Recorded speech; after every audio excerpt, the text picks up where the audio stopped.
My name is Simona Manenti. I'm an intuitive, sensitive, psychic, and medium and healer as well.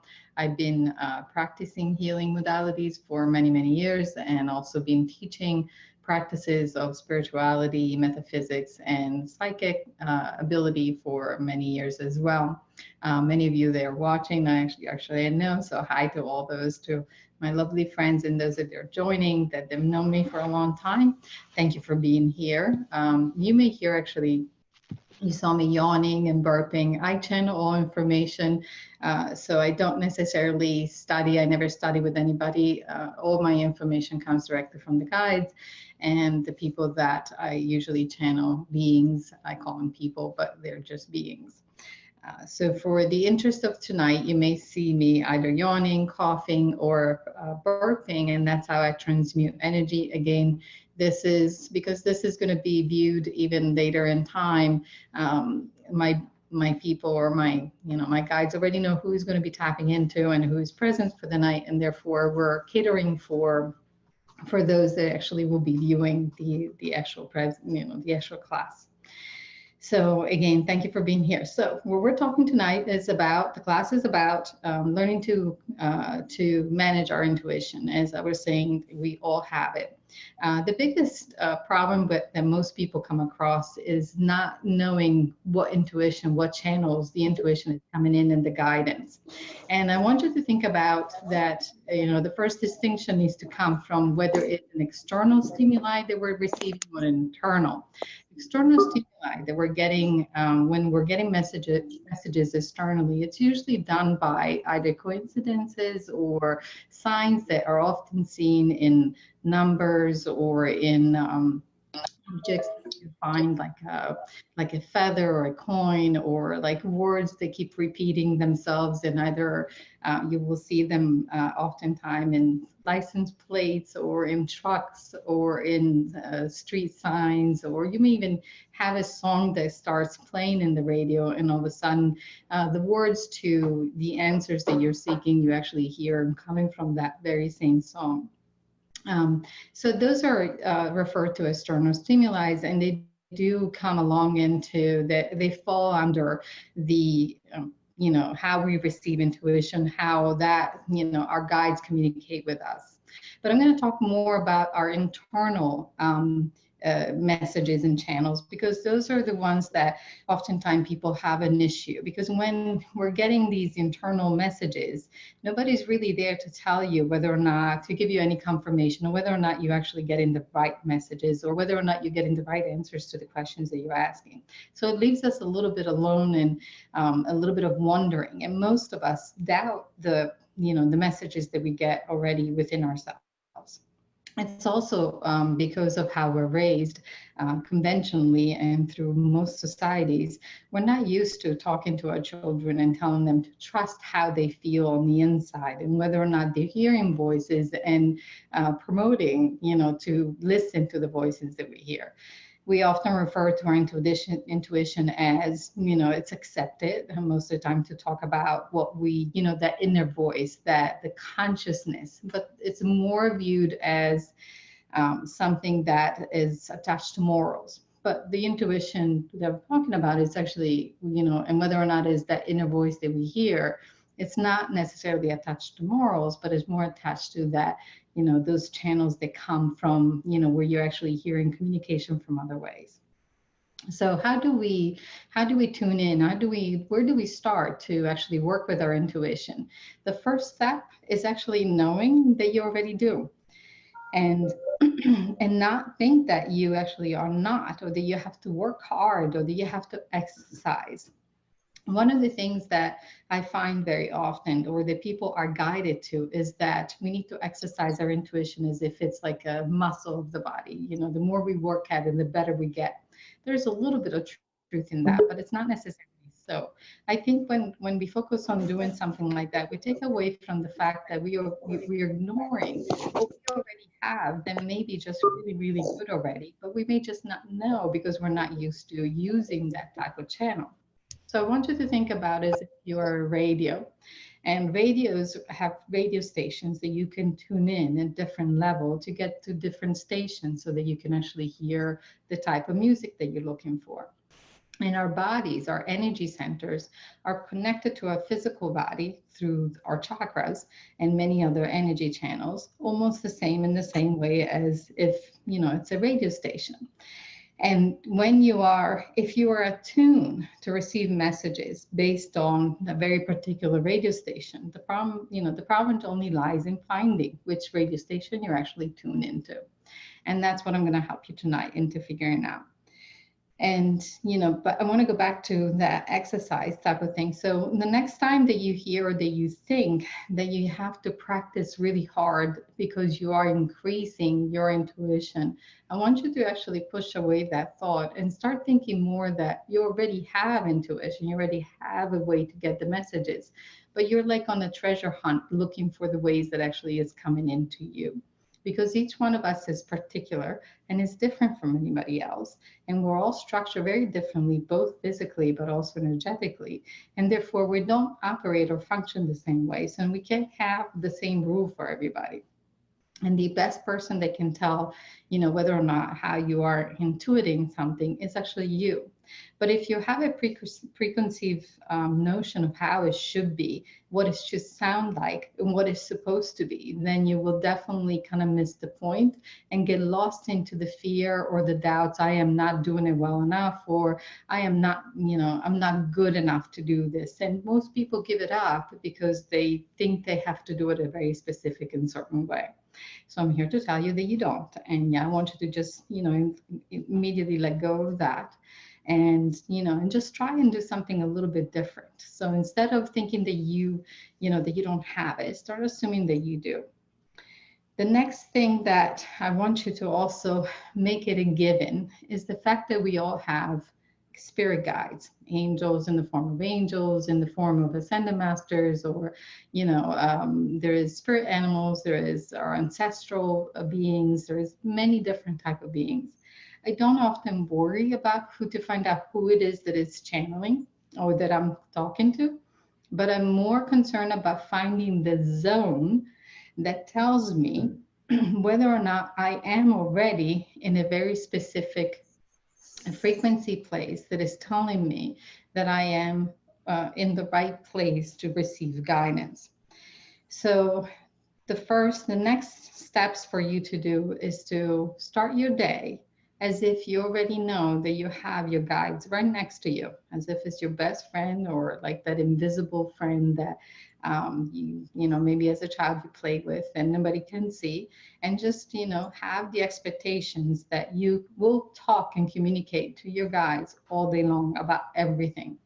And what I mean about everything is everything. I talk to them about, I ask them about from the type of products that I need to use for myself, since I have a lot of sensitivities, to the type of foods that I need to eat, or where should I go, what should I do?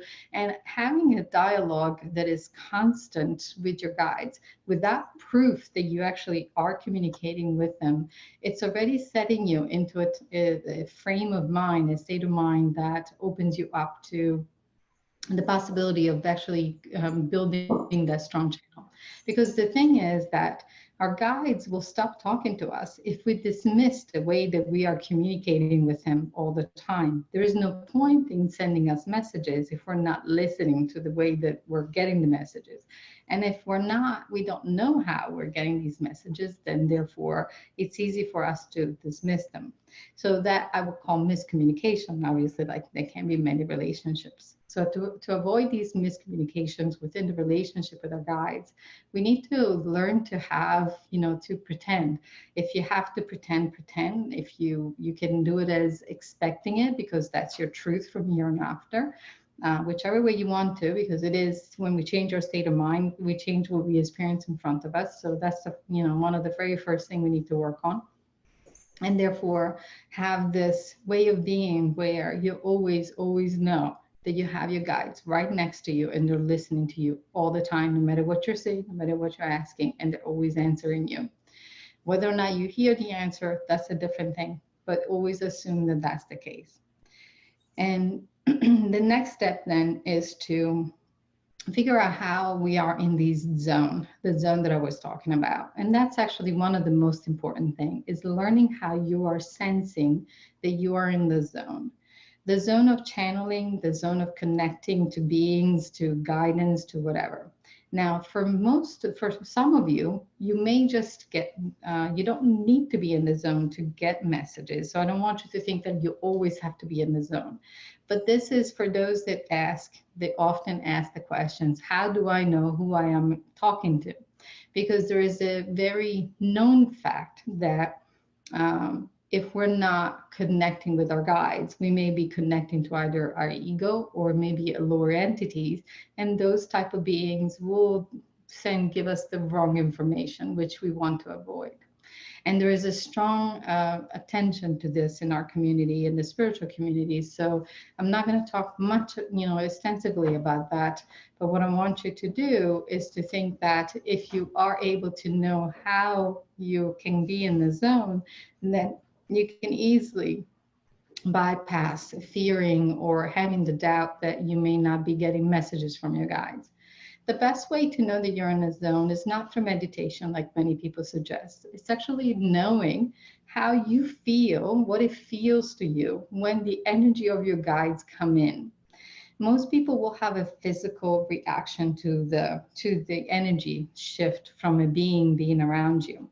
And if you're not used to sensing energy, then you can certainly take steps to make yourself more available to be exposed to energy. And there's many things that you can do about that, from meditation to many practices like meditation, like feeling and sensing energy of objects or spaces, of going to specific sacred grounds or sacred churches, being around people who have a very, very intense energy. And you can just ask or allow your body to be exposed to more higher frequency and feel how it feels. Another way that I often recommend to find out how these beings feel like is to actually call them one by name. So you can start with Archangel Michael, and I would just call on one being just at one time, not many all at once, because you really want to give it a time for you to sense it and feel it. And you can start with Archangel Michael. You can do then Archangel Raphael. You can do Archangel Metatron. You can do any type of ascended masters, God deities, whichever one you prefer. And just, allow yourself to be in a calm, peaceful state where your mind is not necessarily in a chatter state, or where it's taken over your all other senses. You want to be more in a calm, and peaceful state. And then while you are there, you can close your eyes, or you can keep them open, and you can just, ask, and you call in. And even if I do it right now, I can feel them and they come right in for me, because they're so used to always showing up for me, because I've expected it for them to show up. And when you do so, what you may feel is a heaviness that comes down over your third eye, or also your physical eye. So there's a heaviness that comes over your head about this place. You may feel a heaviness over your chest, tightness around the throat. You may feel it in your gut, in your belly. You may feel tingling or chills all over your body. It's not going to feel bad. It's just going to feel weird. Sometimes they make me feel almost as if I'm like drunk or very lightheaded or dizzy, and I need to sit down. So these are some of the common sensations, but it varies depending upon who you are. Some people do experience pain, some physical pain, and it's not because it's bad energy, but because they have a block. And specifically, if the pain is around the neck and the shoulder when they're calling in into their, into these beings, is because they have a high one of the high chakras is blocked, or there's an energetic block around this area, and they will experience pain.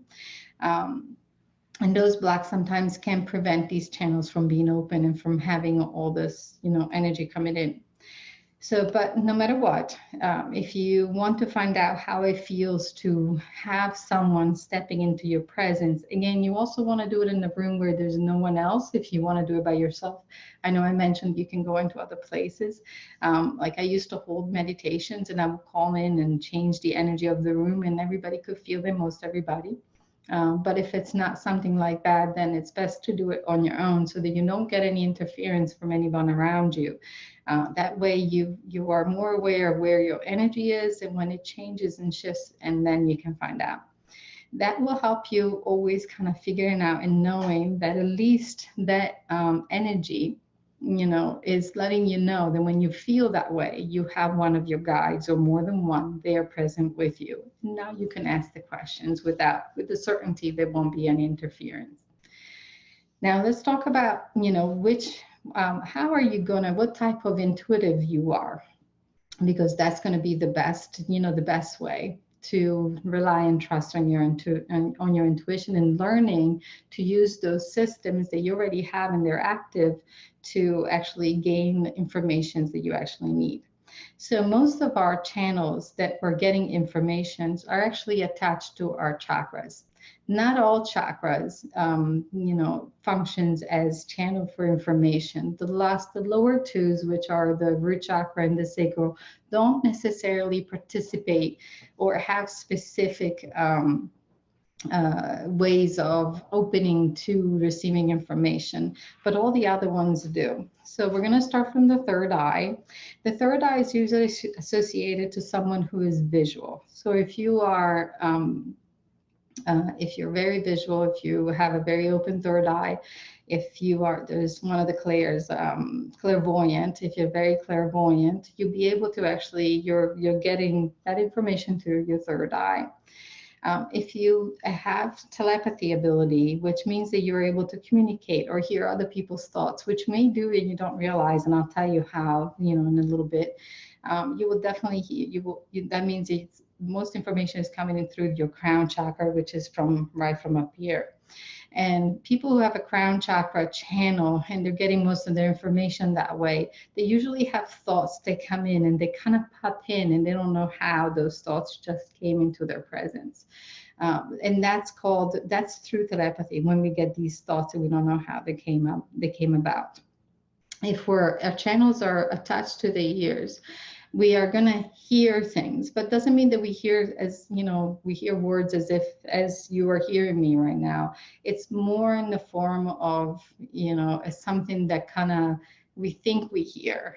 It doesn't really have a voice, but unless you experience it, it's kind of hard to describe, but it's almost as if words are being printed in your brain, and you both see them and also hear them, but without sound. So yeah, it's a little complicated, but if you not, I haven't heard a lot of people being able to do that, but if you're one of those people, and I know I am, but all my channels are open, so I get information in many different ways.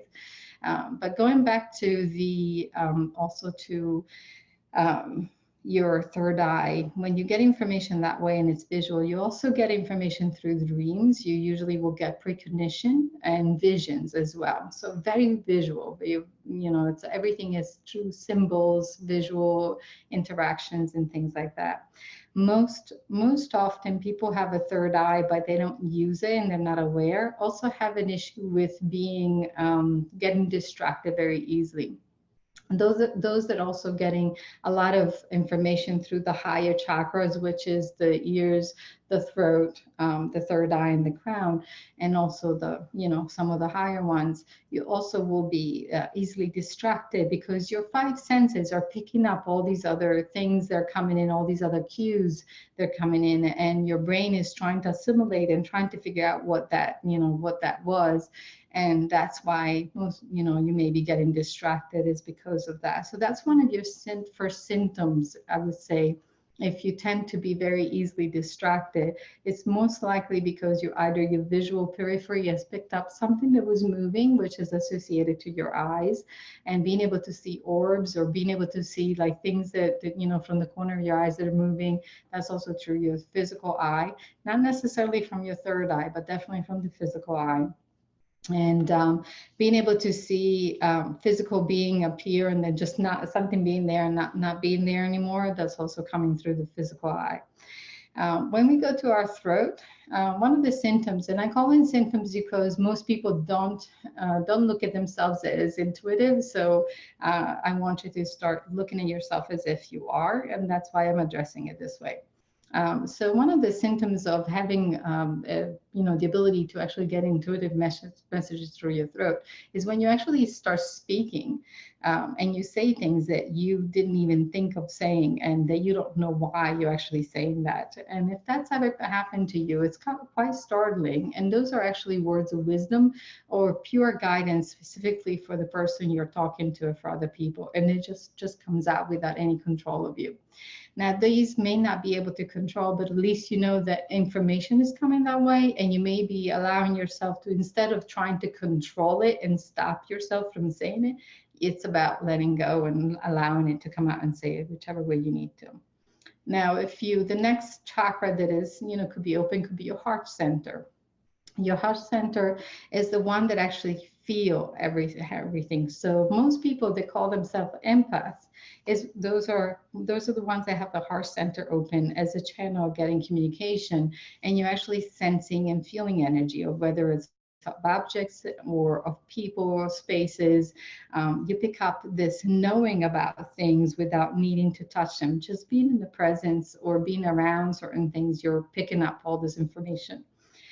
The people who have a heart center open may also have their hand center open, which allows them to be able to pick up and perceive information through touch, which is called psychometry. But also, if your hands are open to pick up energy, you also have the ability to transfer energy, both to give it or to take it away. And, so the most healers have the ability to pick up information with their hands just by touching. So, if you think about it, if you're one of these people who have a open center, you go and hug everybody, you're going to be flooded with information without even knowing that you're being flooded. And oftentimes you're taking in the energy of the person without knowing. And you may be like, you're unloading the person you're hugging and you're taking that energy in.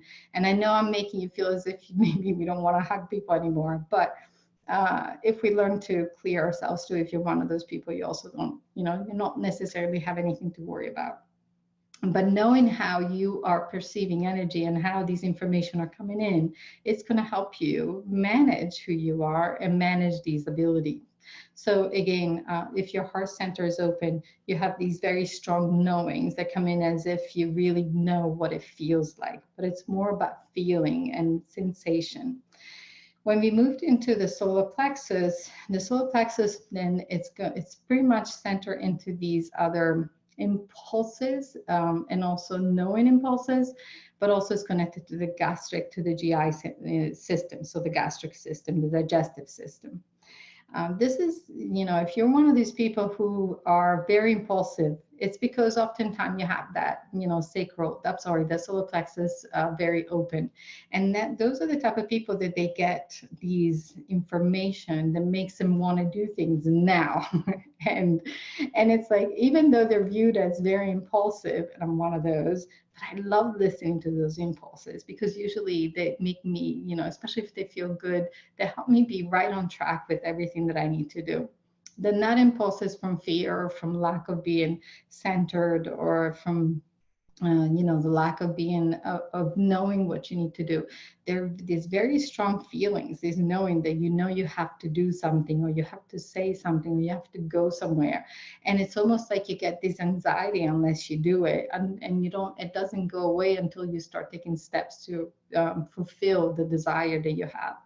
Those are associated with, again, through the solar plexus. And so the next time that you feel that you're impulsive, you may want to listen to that voice and kind of wonder if maybe it's a sign that is coming in, that it's letting you know that there is something that you need to take care of. Again, if you tend to be the type of person who is laden with fear, if there's a lot of fear, if your thoughts are mostly, fear-based, and if you have a lot of anxiety, that may not be applying to you, because fear always takes us away from our communication channels. It never helps. That's the one thing that will switch immediately and gets us completely far away from our channel, our energy centers, and mostly into our mind and ego place. So You're going to have to be careful if you're that type of a person into discerning whether or not it's one of those, I have to do this because I need to.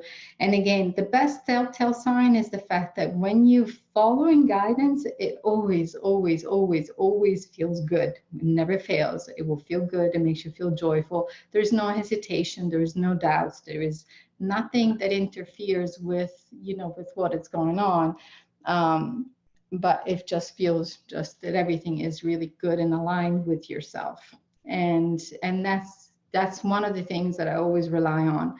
If it doesn't feel good, I never do it. If I get this sense that, this is, it just doesn't, there's something that doesn't feel right, I don't need to know what that something may be, but I definitely respect the fact that I may need to take time to figure it out or to allow time to show it to me. But I'm not going to make decisions towards that, no matter what the engagement is, what the other person may feel, or if it involves another person or not. Because in that moment, I have to respect that this is not the perfect alignment for myself.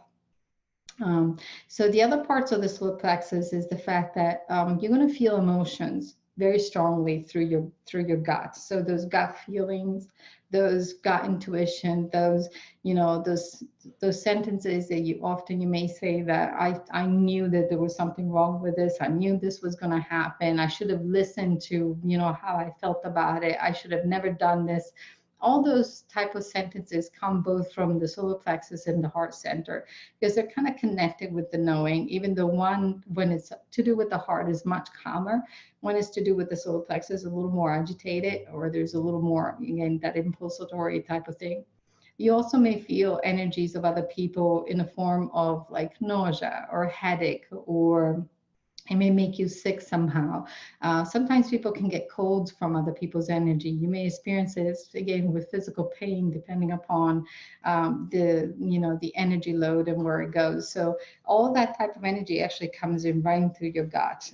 Next time that you don't feel good, pretty much figure out you probably are super loaded both with your sacral, solar plexus, and your heart center. And even if you just lay your hands right over your belly and you ask to release whatever energy is not yours, and you ask your guides to release that energy, that would definitely help you a lot. Okay, so now that we talked about that, and that hopefully you found yourself in one of these level of intuition. Any of these can be obviously augmented. The next thing that that we're going to talk about is a little bit of discernment. How do we discern that the information, how can I make sure that the information that I get is actually accurate? Well, we can't ever really be certain, but we also cannot be dependent on certainty either, or making sure that things are accurate. That falls under control. We cannot use intuition to control the outcome of any event. That will be seen often in a way where we may pay attention to too much details. We will want to look deeply into getting the answers that we're looking into.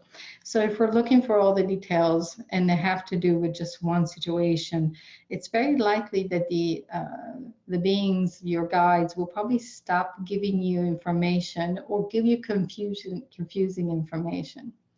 What I can tell you for certain is that when you ask a question, the information is coming in seconds, will be already in your present. Oftentimes, I hear the answer before I've even done with the questions. The guides know, they know your thoughts. Usually you'll think about a question, then you ask it. So your thoughts already are perceived telepathically by your guides, so they'll know already what you're going to ask. Your question, the answers to your question will come in seconds. Oftentimes we don't hear it or disregard it because we're still trying to formulate the question within our head and trying to to structure it in the perfect way.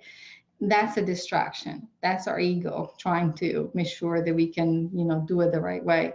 The bottom line is that whatever question you're asking, it will come very, very quickly. So you need to be prepared to receive the information a lot faster than you think you need to.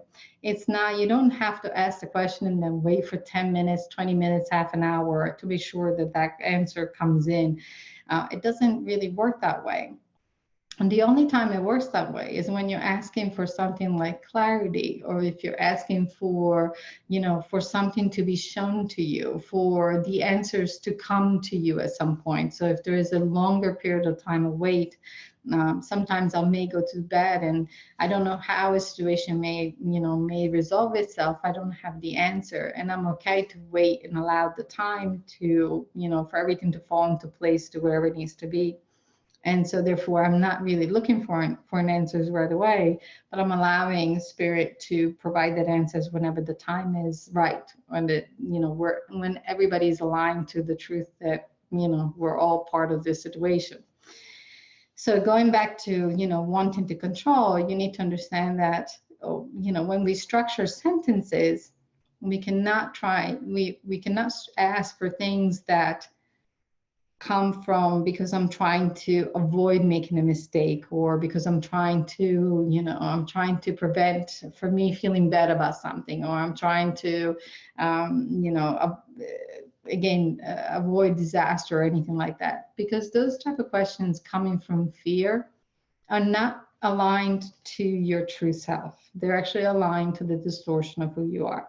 What this means is that if we don't know what is really designed for our path, we may not necessarily know what questions to ask either.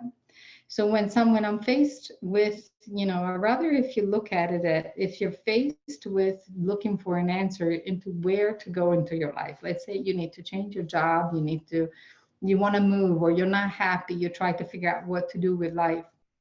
The first question is that even though you may want to do something, you may have the desire to move and step forward into that direction, into whatever goal you set for yourself. No matter how long ago you set that goal up, the first question you need to ask is this goal part of my life? Is this part of my path? Is this aligned with who I am? Am I aligned with my path? Because if you're not making sure that whatever you're aiming at, whatever your aim is not part of your path, whatever questions you ask, they're going to give you answers that are just not, they're not aligned. So they'll create more confusion. That's usually the first, it's like that's your compass. You need to get that needle of the compass to be directed towards where I need to ask questions about whatever situation is best for me in this moment of my life, not yesterday, not 10 years ago when I started wanting to have this desire and dream, because 10 years ago, maybe I was that person, but right now I'm no longer that person. And I cannot even desire something that may just be 5 years from now, because I may not be the same person. So the only thing that I can desire is whatever it is for me in this moment. And in this moment, then that next step will be shown to me. So when you ask questions, you got to ask questions based on knowing that usually the only step that we're able to see is the one right in front of ourselves. And that's what we're allowed to see most often and not. We are not, sometimes we're given 2 or 3 steps ahead of us, but not necessarily much further. And that's because we can interfere with that. So it's a way to prevent ourselves from messing things up. So when you're, again, so first thing is to make sure that when you're asking for something, no matter where your aim is, whatever where your goal, your dream or desire, you got to make sure that that goal, dream or desire is part of your path. Because if it isn't, then it's all, wasted energy in any way. But also that makes sure that your questions are, will be accurate, because then your guides can also give you the answers specific to what you need to know. Why would they be giving you answers to questions that will distort you or divert you and make you go a different path? They're not going to give you those answers. So they will always, if you're asking the wrong questions, they're going to give you the answers to get you to help you stay within your path and not to help you get off of it. The next step is, when you're asking questions, is to make sure that you ask for the truth. Now that's a tricky one, because the biggest person who's in the way of asking the truth is ourselves. We have to make sure we tell them that we want to hear all truth, even the truth that we don't want to know. Because if we don't say that, they know our fears, they know our hesitations and our doubts, and they know that we sometimes don't want to hear certain things. So we have to make sure that we tell them that we want to hear the truth and only the truth, and even the truth that I don't want to hear.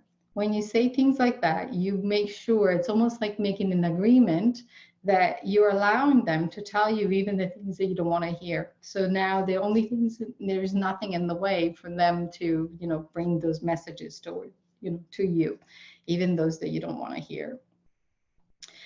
The next things that it's also good to do is to have a practice of, excuse me, I'm burping, I'm clearing somebody in this moment, so hold on a second. So the next things that we also need to do is to allow ourselves to make agreements with our guides, because we actually can make those agreements, and you don't need to hear the answers that they heard you, but making agreements is another way for you to be, I'd rather if you're in control of that than trying to control the outcome of what you're where you're trying to steer your life. When you make agreements, it's like making the rules, because you are the one in charge. You are in a partnership with your guides, and so therefore you can make these agreements, you can make rules, you can design these rules to work for you. And I find that very helpful. If there's one thing that I use all the time, it's that one, because I don't like to hear that you can't do something. And so to me, I always, I'm always saying, well, there has to be an easy way to do this. And so I want you to also use that for yourself. Make sure that if you're not hearing, or if you're not sure you're getting any type of signs or any type of intuition, you want to make the first agreement where you actually tell them that you are willing to dedicate half an hour every day. And you can start with half an hour, you can start with an hour, but I'd rather that you start with half hour, especially if you're not certain you're getting guidance. You start with half hour and you tell them that this time is only specific, and it's the special time that you and your guides are going to have to gain or get guidance about anything that you wish to get. And you spend half hour doing that, and you do whatever you check. You can do card readings, you can pick up objects and trying to feel the energy, you can take walks and trying to feel the energy of trees and the surroundings. You can do yoga, you can do whatever it is that your heart's desire. There's lots of practices you can do, but you want to make sure you tell them that you dedicate this time to that. What that does, it makes sure that you are building a partnership with your guides, that you're making yourself available to hear them and to be in partnership with them. And that's one of the practice that it's going to help you really open up. It also makes you confident. You're really more doing you're doing this as if it's a game. I want you to have fun. I want you to look for the magic into this. It doesn't have to be so stressful that you have to be proven that it's right. It's where you can just go around and you can, a great way to do it is when you watch one of these games where they're asking questions, you can guess the answers, and you're asking your guides to come in, you sit with your guides, they're right there with you, and for half an hour you're dedicating this time to figure out, to guess, and to see how well you can do this guessing game.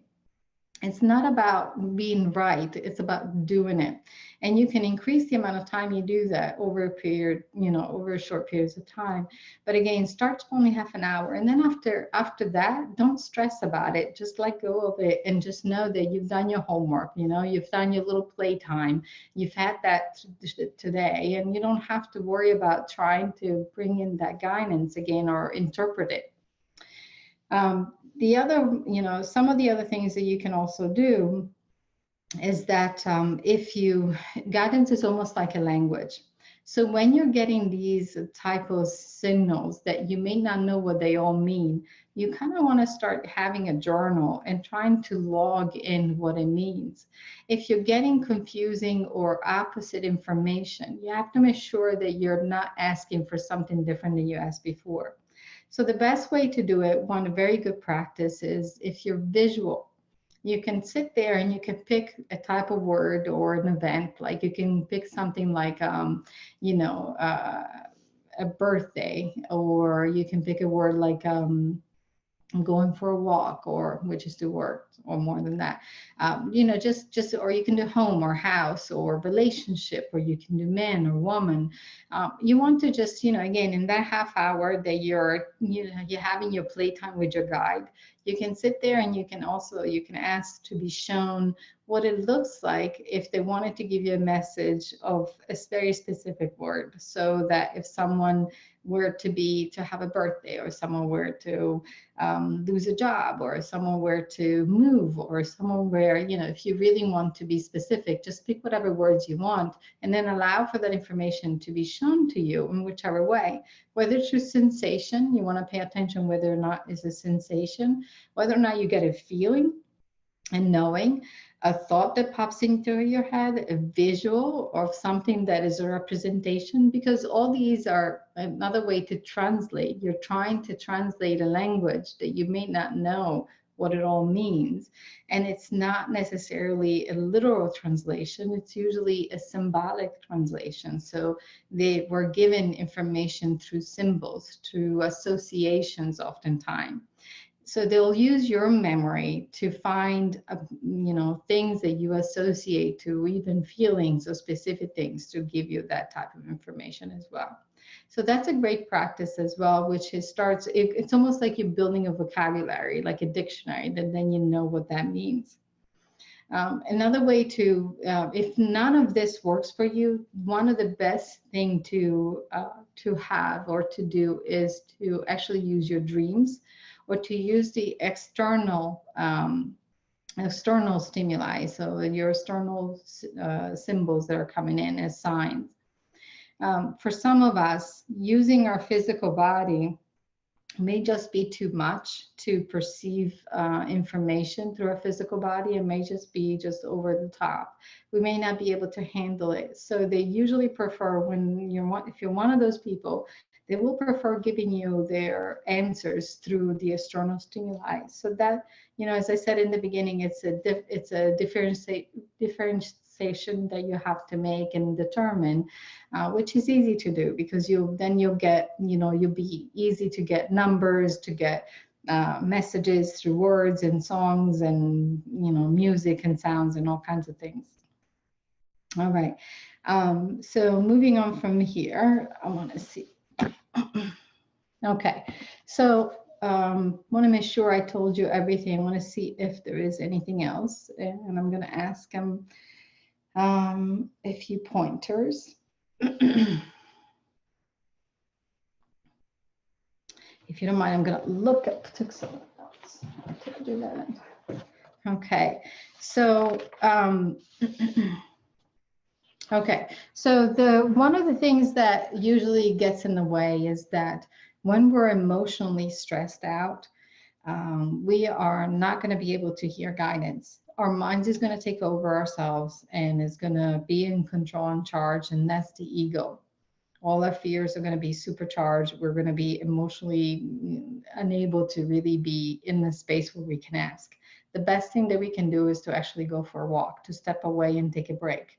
Because if we're asking for information in that moment, no matter how anxious you are, like let's say that you haven't heard from someone and you were supposed to, and you're afraid that something happened, obviously it's an emotional distress that will make it difficult to ask the right questions, or whether or not maybe you upset someone and you don't know how to fix it and it really bothers you, and you're trying to to gain information through that. It's very likely we're not going to hear it, because the moment we're in these emotional states, our frequency goes all the way down to the root chakra. And as I said, the root chakra does not have a channel that allows us to to communicate. So we need to kind of bring our frequency vibration high enough to at least be either in our heart center, so that we can get a knowing, or to be to be up into the crown chakra, which usually will require things like meditation, listening to music, to relax and chill, and to be in a space where we feel more at peace, which can be really hard to do. I use one trick, sometimes that it works sometimes, and that is I have someone ask me questions to give them an answer. And when someone asks me to give them an answer, my guides will come in, because it has nothing to do with me, but it has everything to do with the person. So I'm not emotionally attached or involved. And that's enough to shift me from that state of emotional distress and fear into this space where, oh, I'm ready, I can give you an answer. And then in that space, then I'll ask the questions that I need to ask, and then I'll hear better. But it needs to be done very, very quick. And that's not a sure, fire guarantee type of thing, but it can work. What works best is to actually get the mind busy. That and getting the mind busy, it's actually a great tactic to really hear guidance in so many different ways where you may not even realize you're already getting guidance. So the best way to get your mind busy is to either do, painting, arts and crafts, doing anything crafty, building anything, puzzles, gardening, walking, yoga. And there's many different things that you can do to just really keep your hands busy. If you're busy with your hands, your mind is also busy because it needs to, see what you're doing. In those moments, you'd be so very surprised how much you're actually perceiving of other things are around you. Your mind may be busy, you may be busy doing something, concentrating there, but there may be a lot more going on within you that you don't realize. And that's something that you can pay attention to. There's also other ways that you can pay attention to how you get information, and that is when you're actually talking to someone. When you're having a conversation and talking to someone, oftentimes we're getting a lot of information from that person. We can also get that information even when we're not present. So if conversation can happen between person to person in the etheric realm. So if someone is thinking of you, you may actually start thinking about the person, or someone is thinking of calling you, you may pick up the phone and think about the person themselves or hear the name before that. Those are parts of, those are examples that are showing you that you're picking up this information again through your crown chakra and your third eye. But again, going back to talking to someone in face to face or even on the phone, you may be busy, and while you're talking, you're listening to the other person and you're thinking about what you're going to say. But it's likely that you're also picking up on other information, either sensation, feeling through your gut and to your, through your knowing, but also images in your head and other things that could be happening. And sometimes they can be very distracting, and other times we dismiss them and we don't take them for, we take them for granted as if that doesn't mean anything. It's just my mind. I need to make sure that I pay attention. But in reality, you may be getting a lot of information about the person or situation that you're probably disregarding. So I wanted to say that in the beginning, and I forgot, so I wanted to mention it now. But going back to the fear and to the emotional state, again, that's probably not the best time to ask for questions until you're able to actually get yourself into a place where you're actually peace and calm. And so doing things that distract your mind is actually the best thing. If you can't, let go of it. Let go and allow for, only ask for spirit to help you. Even though you may not know what kind of help you may need, you only need to ask for spirit to help you, and they will help you because they're always listening as well. The other thing that I need to talk about is about clearing energy. Before you ask questions, because we're always very open as energy being, and it's inevitable, we're always going to pick up energy. Either we create it for ourselves because we have blockages, energy blocks within ourselves, or we also can pick up from other people. We need to make sure we get rid of this extra energy before we start asking questions, because that will interfere. You want to think of yourself as if you're a vessel. And in order to have your energy channel opens to hear guidance, we need to have more of, the pluses and less of the minuses. If we're like a battery, the plus is positive energy, and then the minuses are negative energy. So the pluses needs to be a lot more, and those are what keeps the frequency high, whereas the minuses are, all the other emotions like anger, sadness, disappointment, and many other energy, emotions that can bring us down, fear, and, many things. Whether it's yours or someone else's, there is a great way to, clear it. And as I said in the beginning, you can either ask your guides to get rid of it, or you can just sit there yourself and you can just look and go into a nice, peaceful state and quiet, within yourself. Go into your heart. And then once you're in your heart, you just start visualizing all this stuff leaving you and being returned to wherever it belongs to you, because you don't want it. This is not part of you. And then you can still ask your guides to eliminate the extra negative energies that you may have accumulated or created for yourself. Once you do that, you start feeling a little bit better, and you can actually allow yourself to, then you can ask questions. And usually the questions, if you do it before and after, you'll see there actually will be a difference into how you perceive answers or how they come to you, and the clarity of it. So it's always important to make sure that you're not fully, that you're in a higher frequency state instead of a lower frequency state. Now, yoga or pranic breathing, there are two practices that can actually help dislodge this energy, negative energy, because they're both two practices that keep your mind busy, and so therefore the mind cannot interfere, because you got to worry about how to breathe, doing pranic breathing exercises, or how to move with yoga. But it also, because of the movement and it occupying the physical body, making it, giving the physical body something to do, it also allows to shift the energy around the blocks that you may have, and therefore release it. Our energy body is not like a within an eggshell, that is contained. It's actually quite fluid.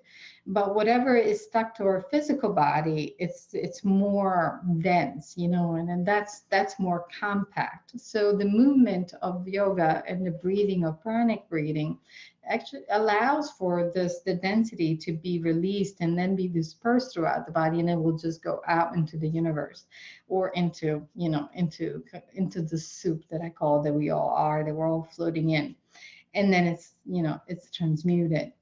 So those are the things that you need to be mindful of before you ask questions, and to allow that you're always in the place where you're guaranteed that you're going to hear guidance the best. There's also one other practice that I think that I value very dearly, and that is that you want to use vehicles to allow yourself to be in a better space, in the zone, as I said, into the zone where it helps you operate. So these instruments, these vehicles, which could be a pendulum, they can be reading cards, so like in angel cards, they can be tarot cards, you can use runes, you can use crystals, you can use just about anything, really. Whatever tool of your choice, you're the one in charge with that as well. Also, your body, you have to include your body, because same as we use pendulum, we can use our body as a pendulum when we do muscle testing. Muscle testing is a great practice. And again, it's one of those practices that it challenges, but it explains, it kind of goes along with everything that I said so far. All the rules that I said to you for intuition applies to muscle testing. You have to, keep those in mind as well, because we can influence our body. So, and that is a great telltale into whether or not we're applying these rules the right way or not the right way. But, and again, it can be loose because we're all different. But going back to these tools, when you practice using these tools and on a regular basis, they become portals, and so they allow for these portals of energy to open immediately as soon as you pick up the tool that you've chosen. The number one rule with that one is that you have to choose the right tools for yourself. That means that if you're picking a crystal, when you pick a crystal, it's important to ask the crystal to find a crystal that wants to work with you, that resonates with you, that is in alignment with yourself. The same is for angel cards, or for a pendulum is even more important, because that's a crystal, but also it's a vehicle. And these are they are important questions. When you choose for a pendulum, you want to make sure that it's a pendulum that resonates with your energy, so that you guys share the same type of frequency. And oftentimes pendulums and crystals, there is a being either on the other side, because it's a portal, or within the crystal, and you need to ask it if they want to work with you when you do choose them. And if you do that before instead of just grabbing whatever you see because you like, which it can also work, but you want to make sure that they want to work with you, then you can be certain that the questions that you ask it will always be, quite accurate for yourself as well. So again, those tools, if you learn to practice and use them again in that half an hour time, it's your playtime to do whatever, and you dedicate it to yourself, and you do it just for fun, using these tools they augment the space and the zone that you're creating, so that as soon as you go for the cards or for the pendulum, your beings will just come right there.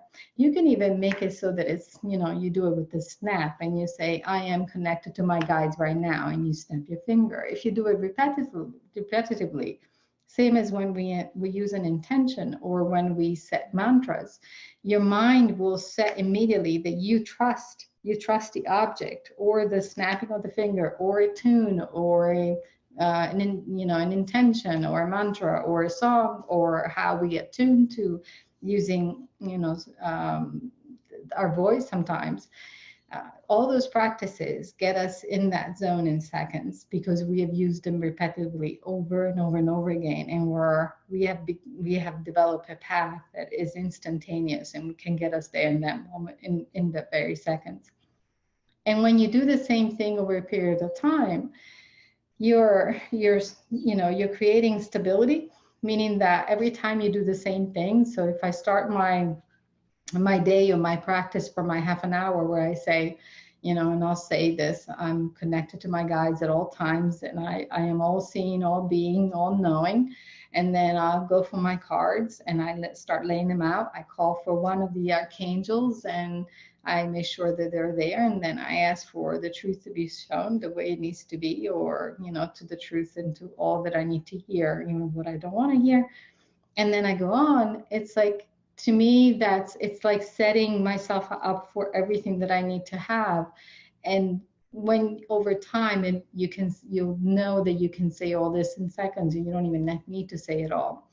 Oftentimes I'll just say, okay, ask a questions, and I go right in there, So time helps decreasing these spaces between when we first start to when we actually get to a point where we trust it, because what it does is building that trust in ourselves, which nobody can do. And we can never look for that guarantee into anyone else, but you can ask for your people for confirmation. So remember that you can make the rules. You can make these agreements, and that some parts of these agreements you can ask for those confirmations, but not for everything that you ask, but occasionally. And usually, you can maybe do it once a month. I would say I wouldn't do it more than that. You can ask for confirmation for something that you asked or that you predicted, and that will help you strengthen that,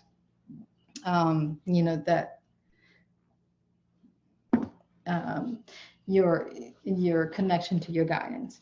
So I think we're close to being done with time, and want to make sure that my guides don't want to say anything else. Again, yes, the trust is the most important thing. Trust in yourself. When you trust yourself, and in the process of trusting yourself, you may be letting go of a lot of past wounds and things that may be blocking you.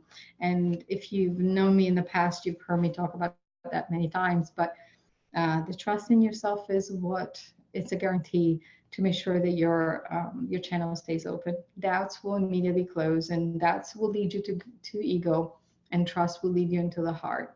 The heart is where you can definitely have the certainty that you're always connected, and ego gives you the certainty that you're always not. So make sure that that you look at yourself in a different way. I hope that you're able to look at yourself in a different way because of what you heard tonight.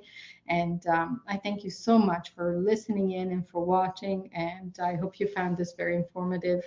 Till next time, have a beautiful and blessed night, and thank you for being here.